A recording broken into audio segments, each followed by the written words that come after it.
Ikinababahala ang biglaang pagtaas ng kaso ng acute gastroenteritis sa nakalipas na halos 3 linggo sa Baguio City. Ang detalye ihatid live ni Jasmine Gabriel Galban ng GMA Regional TV 1 North Central Luzon. Jasmine?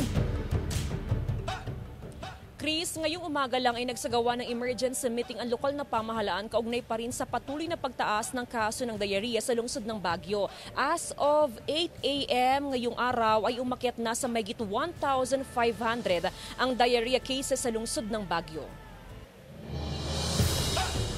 Ikinababahala ng City Health Office ang biglaang pagtaas ng kaso ng acute gastroenteritis o diarrhea sa Baguio City sa nakalipas na halos 3 linggo. Simula noong December 21, 2023, umabot na sa mahigit 350 ang naitalang kaso ng diarrhea sa lungsod. Pinakamataas ang naitala sa unang linggo ng Enero kung kailan nakatanggap ng reklamo ang City Health Office mula sa ilang individual na kumain sa ilang food establishment sa lungsod. Karamihan daw sa mga pasyente nakaranas ng pagdudumi, pagsusuka at pananakit ng tiyan. Hinala ng otoridad, mula sa kontaminadong tubig ang dahilan ng pagtaas sa kaso ng diarrhea. It's an ongoing investigation where we need to also wait for the water sample tests. Nagsagawa na ng investigasyon ng Health Authority. Isinailalim sa water test ang samples mula sa water sources, maging sa water district na nagsusupply ng tubig sa buong syudad, pati na rin ng mga water refilling station. Isa-isa rin kinausap at inalam ang kondisyon ng mga pasyente. Habang hinihintay ang resulta, pansamantalang ipinagbawal ang pag-inom ng tubig mula sa mga gripo. Kasabay nito ang abiso na purified o bottled water muna ang gamitin na inumin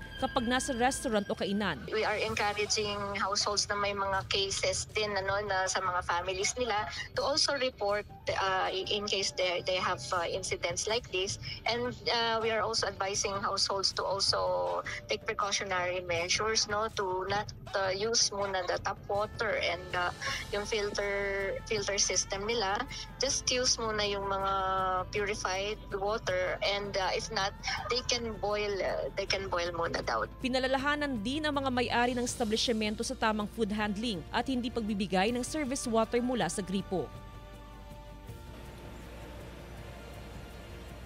Chris, ngayong araw ay magsasagawa ng immediate water testing sa 93 na establishments at 80 kabahayan sa lungsod ng Baguio. Samantala, para sa kaalaman ng ating mga kapuso, kabilang sa mga sintomas ng gastroenteritis ay ang pananakit ng tiyan, pagsusuka, bloating at maging ang diarrhea. Ilang paraan para makaiwas sa gastroenteritis? Well, number 1, siguraduhing malinis ang pagkain at inumin. Panatilihing malinis ang kusina at hapagkainan. Iluto ng tama ang pagkain. Maghugas ng kamay ng madalas, lalo na pagkatapos gumamit ng banyo, bago maghanda, maghain at kumain. At number 5, panatilihing malinis ang kapaligiran. Chris? Maraming salamat, Jasmine Gabriel Galban ng GMA Regional TV 1 North Central Luzon.